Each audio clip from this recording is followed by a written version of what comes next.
நம் ஆண்டவர் இயேசு கிறிஸ்துவின் நாமத்தினால் மகிழ்ச்சியும் சமாதானமும் நம் அனைவரோடும் இருப்பதாக. இணைச்சட்டம் 7:6-11 முடிய. உங்கள் கடவுளாகிய ஆண்டவரின் தூய மக்களினம் நீங்கள்.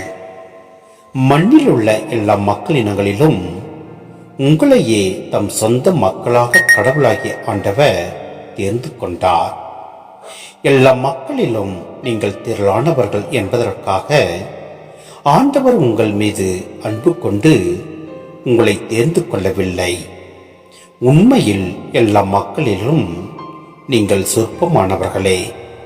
மாறாக உங்களிடம் அன்பு கூர்ந்ததனாலும் உங்கள் மூதாதையருக்கு ஆணையிட்டு கொடுத்த வாக்கை காப்பாற்றும் பொருட்டும் ஆண்டவர் தமது வலிமை மிகு கரத்தால் உங்களை புறப்பட செய்து அடிமைத்தன வீட்டினின்றும் எகிப்து மன்னனாகிய பார்வோனின் கையினின்றும் உங்களை விடுவித்தார்.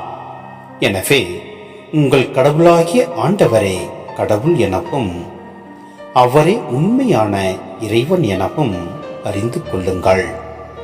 அவர் மீது அன்பு கூறுவோருக்கும் அவரின் கட்டளைகளை கடைபிடிப்போருக்கும் 1000 தலைமுறை வரைக்கும் தம் இரக்கத்தின் உடன்படிக்கையை காக்கின்றவர் அவரே. ஆனால் அவரை பகைப்பவரை அழிப்பதன் மூலம் நேரடியாக பதிலளிப்பார். அவரை வெறுப்பவரை நேரடியாக தண்டிப்பதற்கும் காலம் தாழ்த்த மாட்டார். எனவே நீங்கள் கடைபிடிக்கும்படி நான் உங்களுக்கு இன்று இடும் கட்டளைகளையும் நியமங்களையும் முறைமைகளையும் நிறைவேற்றுங்கள்.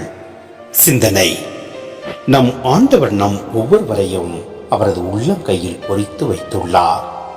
ஏனெனில் நாம் தாயின் கருவறையில் உருவாகும் முன்பே நம்மை தெரிந்து கொண்டவர். அவரே நம்மை பாதுகாப்பவர். அவரே நம்மை வழிநடத்துபவர்.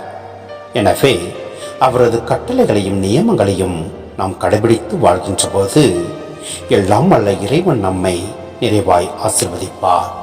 ஆமென்.